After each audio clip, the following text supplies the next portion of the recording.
Patreon, going strong. If you want to go over there and join in on the fun, we got 3 tiers on Canadian dollars. First tier is $3 a month, where you get these episodes ad free. You also get AMAs once a month, or learn about me episodes once a month.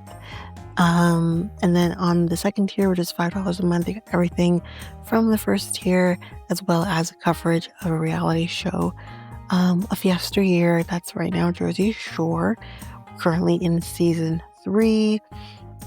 You can also go to the main feed, where there will be the first episode of every season released there, so you can try that before you head over to the Patreon. And then on the third tier, you get everything from the first 2 tiers, as well as coverage from a true crime documentary. We got the backlog of Ashley Madison documentary, Man with 1,000 Kids, Into the Fire, Lacey Peterson, and again, all those episodes for the first episode of each is in the main feed, so you can try that before you head over. So if you are interested, you can head over to patreon.com/realityt times 2, and you can sign up for whichever tier you feel for. Again, you can try before you buy, which basically means you can try any tier for a week before committing to it. Even if you are on if you are on tier 1 or the first tier and you want to go over to the second tier, you could still try that second tier for a week before committing to the upgrade. So again, that is at patreon.com/realityt times 2. And of course, the link is in the show notes, website, social media accounts. It's all available there.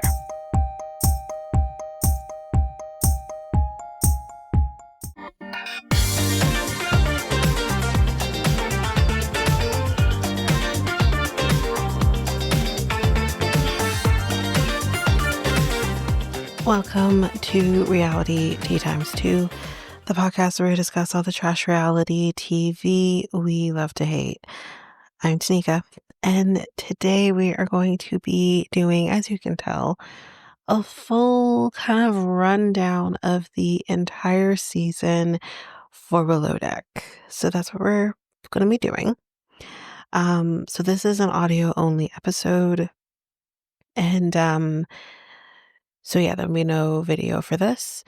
If you're not a part of Patreon, just as a reminder, you would have already gotten the ad in the beginning, but just as a reminder, this month's true crime documentary is that Zodiac Killer one on Netflix.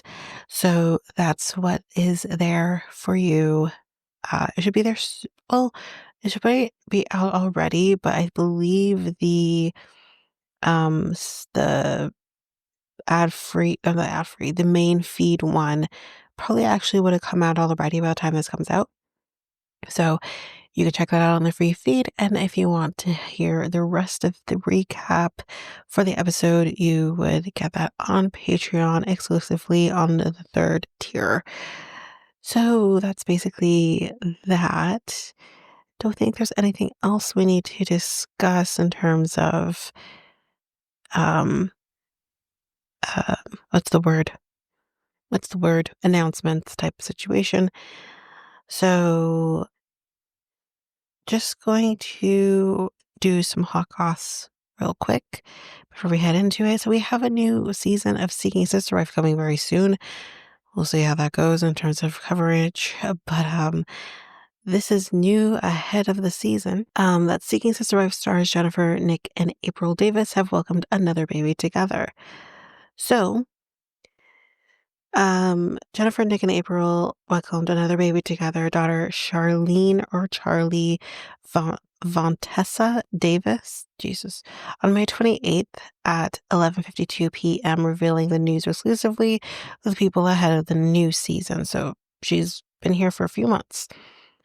So she, they have a daughter, Vera, and then their son, William, entered the world weighing 5 pounds and 10.5 ounces and measuring 18 inches long. Jennifer is the one who carried this baby. She tells people that she's been our little ball of sunshine ever since. She smiles constantly, though she also has the cutest, thoughtful expressions. I'm so thankful to have had a healthy pregnancy and a smooth, natural birth, made even more special by the lessons I learned with her big sister Vera, which helped me feel fully prepared. Jennifer shares with People that the new addition to the family arrived early and she's enjoying seeing the sweet similarities between our children. Charlene surprised us by arriving early, and that eagerness has carried through her first 3 months as she already seems ready to play with Vera. She's happy, healthy, and uniquely herself, and it's beautiful to see the sweet similarities between her children. Um, so congrats. I have nothing else I'm gonna say here, but yeah, congrats. Guess we'll see that play out eventually, I guess. But that's basically that. Another quick announcement. This is Bachelor in Paradise related or previous Bachelor in Paradise related. So Jane's, I need to close this out. James Bonsall has found his forever rose.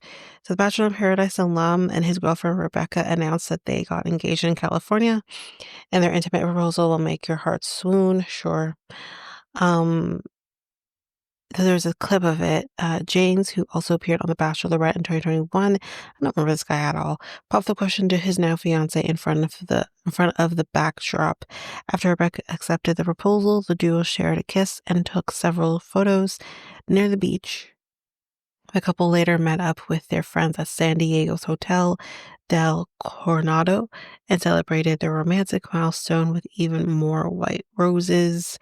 James also reposted a close-up shot of Rebecca's square-cut diamond ring on his Instagram stories, and she continued to gush over the engagement. I'm trying to remember if I recognize this guy, but I can't even see a picture of him. But anyways, congrats to them um, on that. And let's do one more piece of hot goss. This is another lawsuit that's popped up with regards to Love is Blind. So, someone different. So, you're going to be blown away on who is the one who brought this one forward. So, a former contestant on Love is Blind has sued the makers of the Netflix dating series for a series of alleged labor violations, marking another lawsuit challenging working conditions and pay in reality TV. In a proposed class action filed in California state court, Stephen Richardson. Now, if you don't remember who this is the guy who said, I'm part black and cheated, and he may or may not have done a sleep study while drinking. That's the guy. He's the one in Washington, D.C., or in our last season. So he says he and the show's other contestants should have been classified as employees, which would have entitled them to certain protections relating to minimum wage, overtime, and illegal contractual terms over confidentiality. The filing comes after the National Labor Relations Board last year issued a complaint against the production in which it said that cast members were misclassified as independent contractors, opening the door to possible unionization. For years, contestants on Love is Blind and other reality TV shows have complained of unsafe working conditions, many including those on Bravo's Real Housewives and Vanderpump Rules have sued. One cast member, Renee Posh, filed a lawsuit last year against the production companies behind Love is Blind, which include Connect Content and Delirium TV, which we've talked about here, accusing them of labor violations. Arbitration proceedings seeking $4 million were later initiated against her for allegedly violating her non-disclosure agreement. Like Posh, Richardson, who appeared on season 7 of the series, says he was forced to sign a similar contract. It requires him to pay roughly $97,000 for breaches of the agreement, which includes terms relating to confidentiality and a non-compete. The reality TV industry has long shielded itself from litigation by leveraging contracts with non-disclosure agreements and provisions requiring legal action to be taken in arbitration. Any by classifying contestants as independent contractors rather than employees, the productions can avoid minimum wage and overtime obligations, among other things. One of the factors used by courts to decide the classification question is whether the employer, in this case Connect and Delirium, exercise a certain degree of control over their workers. On this issue, the lawsuit claims that the production oversaw every aspect of the lives of their show's cast, including their communications and eating and sleeping schedules. At the hotel where castmates resided during shooting, the production directed staff not to provide food, according to the complaint.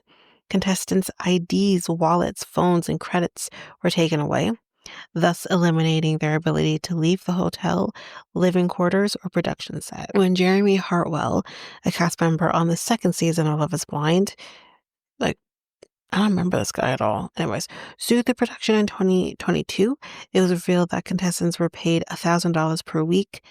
Wow, not enough. An effective wage of roughly $7 per hour for working 20 hours a day and 7 days a week.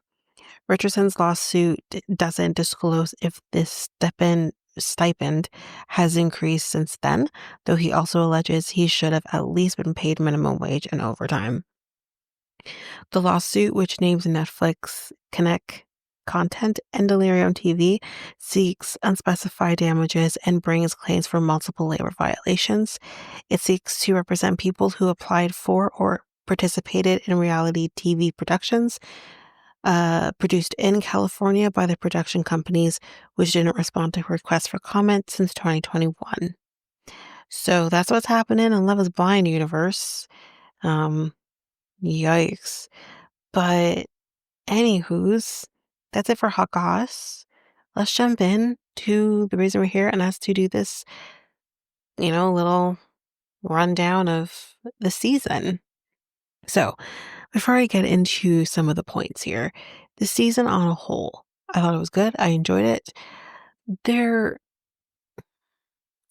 to me, the one thing I want to say is I felt like casting Soso in this, that's Solen, in this was a choice. I think, yes, there's the fun aspect of it, knowing that this person was on Love Island France, and she clearly is comfortable in front of a camera. But I feel like a show like Below Deck, we are dealing with people who are not amateurs to this industry. They are experienced in the industry, and they just happen to be on reality television. And I like that aspect of it. And I feel like with Soso, who literally her first time being in yachting was pretty much being on St. David. Like, they were literally counting throughout the season how many days of yachting experience that this girl had. At the end, she was like 56 days. So it's like, for her, like, yes, she added the drama with kissing this person, kissing that person, blah, blah, blah. But for me, it's like, yeah, I'm okay with that to an extent, but I kind of like to see the people with the experience doing this job and taking it seriously, because that is also entertaining. That's what I love about Below Deck. So, I mean, that's kind of where I'm at with that. There's certain people, I guess, in here that I didn't particularly like. We'll kind of go through them if I don't really talk about them individually throughout my bullet points here. I'll kind of tap it out at the end and just say what I think about a person or whatever. Of course, Carrie's not going to be a part of that because he is who he is. Anyways, let's start with the first thing. I don't remember his name now, but the original chef that was here, I mean, the spiraling of this guy. And I can't remember if I did an episode of Below Deck at all this season. I don't believe so. So I don't think I've talked about him, but I'm just like, this guy spiraled. It was like, okay, and this might This is new for you. You've not been on reality television. You're not used to the cameras being all up in your face. He has issue with the galley being so small, which yes, it's one of the smaller galleys, but we've seen, Rachel, she's been in here, she's managed. Anthony's been in here, he's managed. Like, this guy is like freaking out. He's like, can you please, can you please, can you please? And it's like, can you just go somewhere else, please? And I was like, no, but they're doing a job, and their job is to film your every move, except for when you are shitting. Really, because they'll watch you when you sleep too. It brings a whole new meaning to he watches while you're sleeping. He knows when you're awake. Seriously. So it's like I understand to an extent that you did not know what you were getting yourself really, truly into. I can't imagine having a camera in your face. It's probably so weird, but you're still on a reality television show. There's going to be cameramen there watching what you are doing. So it was just interesting to see this man like literally have a meltdown and then quit after not even a full day. He literally just like, I can't do this. I can't do this. I'm gonna have to quit. You're gonna have to find somebody else. Like, I'll stay as long as you need me to. Like, I'm just like, wow, okay. So because he's like, I can't do this no more. I need to quit. Fraser comes in and says, you know what, Captain? No, you fired him last year because he was a mess. And usually when you fire a person, you don't typically bring them back, but what do I know? I think Anthony has done his darndest to hone his skill, so maybe we can rehire him. Okay, now listen. Obviously, hindsight being 2020, he did amazing this season. He's had some meltdowns along the way. We'll get to it. But I'm just like, this is an interesting choice, bringing him back. But they bring him back. He's gonna prove himself. He's gonna prove himself. He's gonna prove his daddy right. He's gonna do so well. And they keep the OG guy here to kind of help with that transition. Finish out the charter.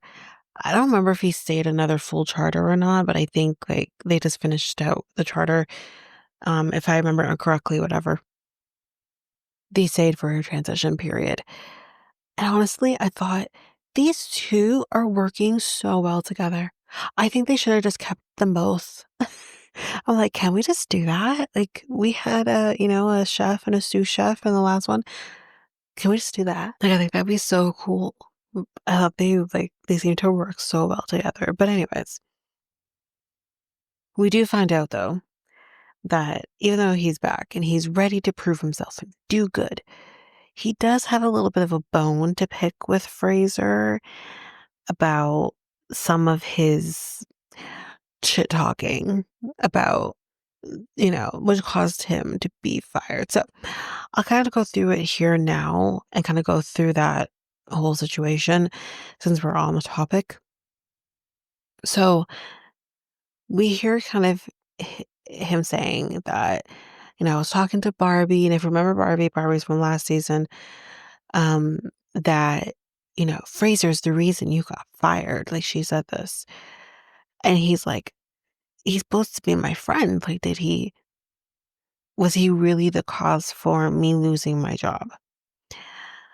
Here's the thing. Here's the thing. They do end up having a conversation later on where he does say, I heard this and whatever. But before he even actually does have that conversation with Fraser, he ends up telling like Rainbow. So sitting here talking about Rainbow now, let me just quickly bear with me here. I did not like her. I feel like, I'm not saying that I liked Soso. I felt like some of the things that she said, oh, I want to punch her in the face. Don't punch her in the face. Don't punch her in the face. It's like, acting crazy over this person who's not doing that. And I understand she's so incompetent. She shouldn't have even been on the boat. She shouldn't even manage to stay on this boat as long as she did. But I just didn't like Rainbow. I did not like her. I I didn't like her. I thought she was insufferable. I really did. Um, but I think she also hasn't quite learned how to deal with conflict. When your father sends you and your sister onto an island to fight it out and don't come back until you do, like, it's just ridiculous. Anywho's, so that's Rainbow. I did talk about her here. So he kind of talks to Rainbow about all of the situation that he's heard about from Barbie. He had that conversation with Rainbow before he has a conversation with Fraser, because what Rainbow ends up doing is going to Fraser and telling him, "Oh, like, Chef is, like, talking shit." So it just created, um, a not f a good environment to have that conversation. But Fraser says, "Listen, I did not get you fired. I didn't do that. I got you hired back again, like, blah, blah, blah, just boom, bop." So he says all of that, and Anthony seems to be okay with it. He seems to be like, "Okay, cool. Here's my thoughts and my feelings." And I think we all know and we agree with this. For those people who watched last season and watched the whole situation, ultimately, yes, it was Captain Carey's decision to fire Anthony. He was not doing a good job last season. He was all over the place. He was not in a good spot. However, Fraser was really egging that on.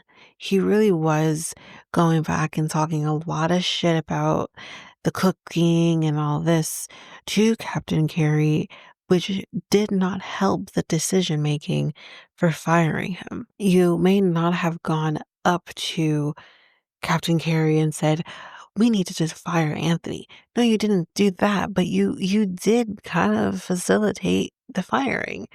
We all watched the season. We all agree you did that. Like, we all know you did. So I think Barbie was coming from a perspective of what the fans were thinking, that Fraser was responsible for getting him fired. That's just that, yeah. I mean, anyway. So that is basically that whole situation there. Now, hi everyone. So I have a new product for you to partake in, one that I'm going to share with you, and that is Be Believe. So, Be Believe in the power of playful learning. So, dive into the world of wonder with Be Believe's rich collection of animations, catchy songs, playful coloring pages, hands-on activity sheets, and engaging ebooks.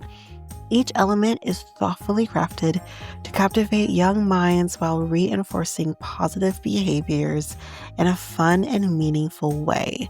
Whether your little one is watching a magical adventure, singing along, coloring their favorite character, or reading an enchanting tale, every moment is packed with joy, learning, and imagination. So if you go to our unique code, or link, in order to not only support Be Believe, but also support the podcast, you can head to be-believe.com/reality2. So that's www.believe.com/reality2. So that is REALITEATWO. And the link is also in the show notes, where you can also link to that. So head on over to Be Believe with our unique code link, and you can unleash good behavior through enchanting tales, where imagination and good behavior unite. Thank you, Be Believe, for supporting this podcast. Now, back to the show.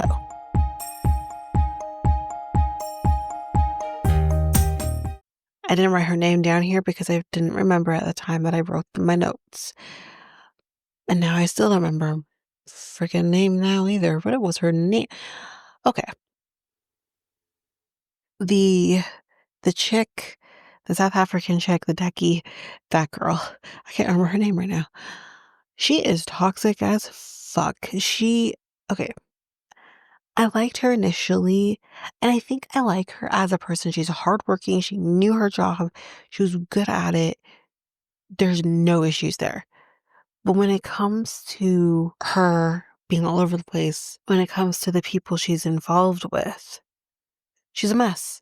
One minute she's with Soso, the next minute she's talking to Barbara, the next minute she's going back to Soso, then she's going back to Barbara, and then it was a mess. Anyway, so I basically wrote here she gravitates to a woman who does not identify as queer, which I think maybe Soso was trying to figure that self. But she's also messy. We'll get to Soso soon enough. But the reason I pointed this out at all in the first place, because do what you want, I don't care. But when we kind of hear her saying in the beginning that she tends to date women who are unavailable, and that could mean they could be in relationships or whatever the case may be, but she seems to really gravitate towards women who either A, don't identify as queer or are maybe still figuring themselves out. And they're not in a position to label or whatever. So that is the issue with this chick. And she does it here with So when there's a woman on board. Not saying because they're both lesbian they should be together. No, that's ridiculous. But there was clearly affection. There's clearly feelings that maybe I don't even know that initially there there was something there, and you go and you kiss Barbara, and you're all into that, and then in two twos you're kissing Soso in front of Barbara after you just kissed her. That part, I'm like, okay, so you'd rather pick the hot, straight identifying woman than Barbara, who can maybe give you not only the physical part, but the emotional side of things as well. And can maybe be, at least in the moment, at that moment, emotionally available to you. It drove me nuts. Didn't particularly like her. And let's also not forget in that moment too, like that the whole like situation there, that Solan kissed Damo like the day before. And then let's also forget that prior to kissing Damo, she was um involved with Stilly or Scottish, like, Kyle. So it's just like it's just all over the place. And okay, let's let's discuss let's discuss the triangle that is Solon and everybody else. Or sorry, not even that square. So let's talk about it. So she initially seems to be interested in Scottish, as she calls him, or Stilly. Um, she's interested in him. So she pursues that for like a second. And then when things I guess get too complicated with that, because we know how Kyle is. We saw him with Barbie. He really wears his heart on his sleeve. When he likes someone, he really likes them. And he's all about you. And clearly Solène is not a person who wants someone all about her. So what does she do? She goes and she makes out with what the fuck was her name? What was her name? Um, whatever. Her South African chick, whatever her name is. And she's kissing on her in front of Kyle, and it's just like it's messy. And then when she's still like kind of dealing with her, she's still kissing Kyle in secret. Like, it's so messy. And then Kyle gets over it. We'll get to Kyle in a minute and his choices, but he makes some bad choices or choice, but we'll get to it. And then when I guess things fall apart with South African girl, she goes back to Kyle, and Kyle accepts it. And he kinda, like, ends off with Kyle, but not without kissing Damo another time, or twice, and that both times pissed him off, and it's just like, Damo's like, "Well, I'm not pretending to be a good friend." Like, it's just so messy. And then let's not also forget that Damo kissed Fraser and then kinda went on this date kind of with Fraser, and then the next day he's kissing Soso. It's just y'all messy as fuck. It's entertaining, but it's just messy.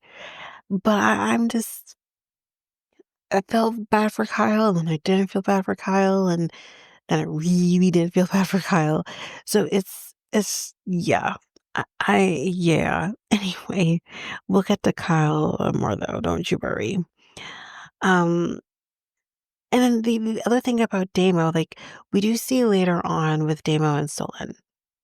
And she says like, I really like Damo, but then I really like Scottish because he's more my physical type and all this. Like Stilly is hot, which I don't get it.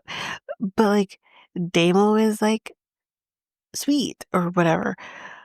So she kisses Damo some more, but then after she kisses Damo, she says to Kyle, "Come to the guest room," and they fuck. So it's so complicated. It's so complicated. It's too much. But then for me too, I felt like Damo had a little bit of a thing for Rainbow. But then I guess they had that really awkward kiss that like she said it kind of made her feel like she was kissing a fish. And I don't ew. But and then that kind of fell apart a little bit. But it looked like he was like into her. So it was just which is fine. Be into whoever you want to be into. But it's just messy. And can you imagine like if it actually went somewhere and he picked Solen over a Rainbow? Oh Jesus. Anyways. So let's not forget about the whole situation though with Kyle. So we're gonna kind of move on to Kyle and the mistakes or choices he made. Um, so when she kind of was like writes off his silly, or he at least writes her off, and she's all about the South African girl. Um,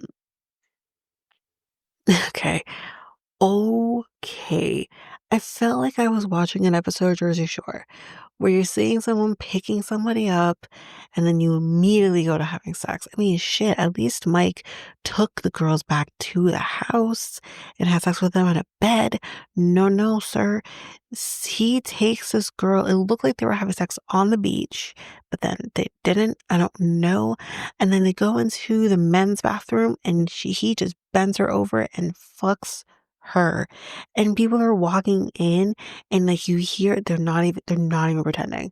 They're not it was his birthday. He deserves to have birthday sex, it's fine, but it's just like, holy shit. Now, listen, we've all had sex in a bathroom at least once. We all have. But with a camera crew right there and they can literally hear you having sex, like, listen, that's too much. That's that's a choice. That's too much, but he felt great and he's fine. Girl, get yours. It's fine. But it's just really, look, mom, I'm on below deck. Oh, look, mom. Don't look away, mom. Close your ears, mom. Like, really? Anyways, it is what it is. The biggest thing, though, the issue I think we all had, and I feel like I talk about this forever, the charter guests that he may or may not have had sex with.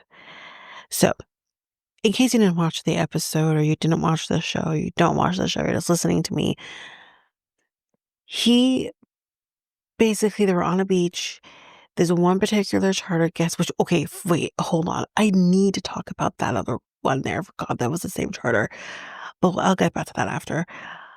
When he, they're on the beach, there's one particular, that was a primary.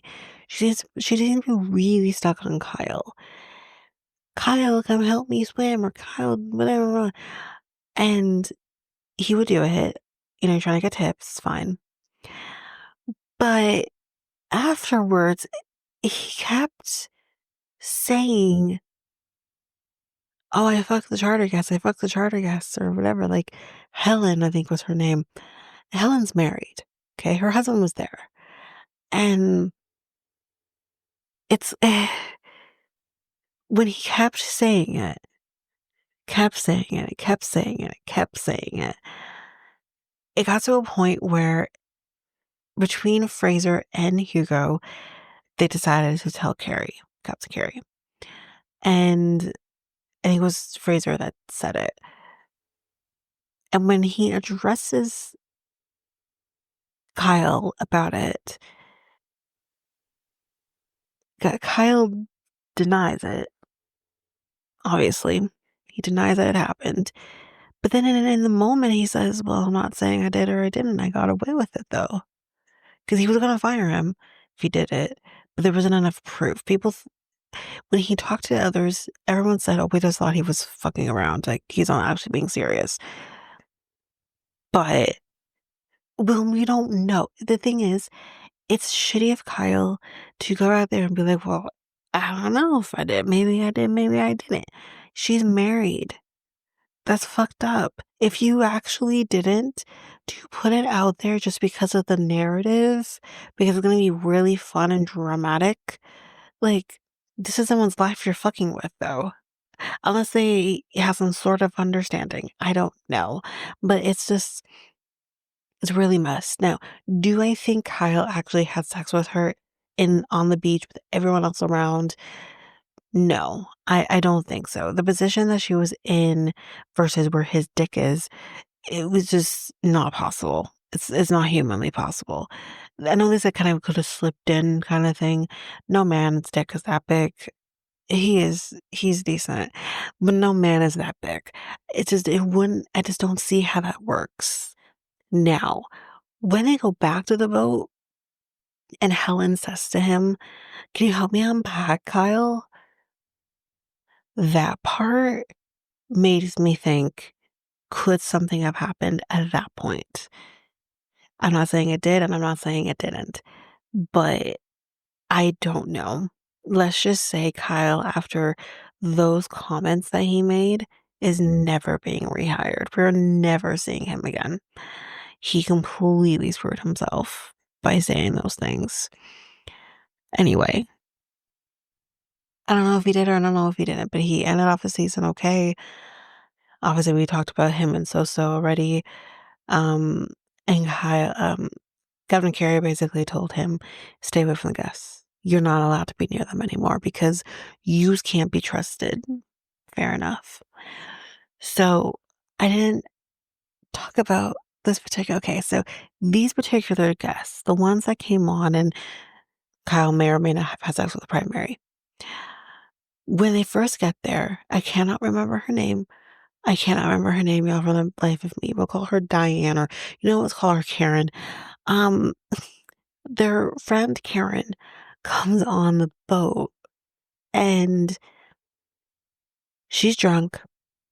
She gets drunker and drunker and drunker as the time goes on, to the point where she's like, "You suck.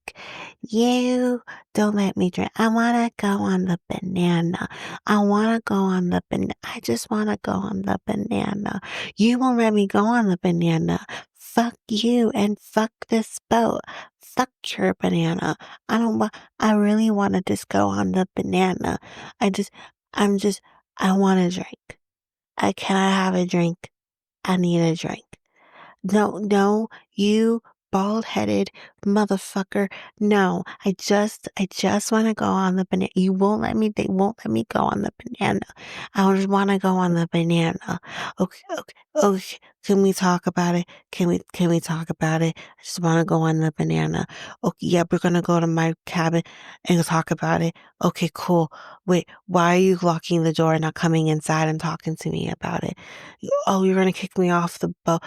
Fuck you. Fuck your boat. Fuck this show. Fuck you. I'm not drunk. You're not drunk. You're drunk. I'm not drunk.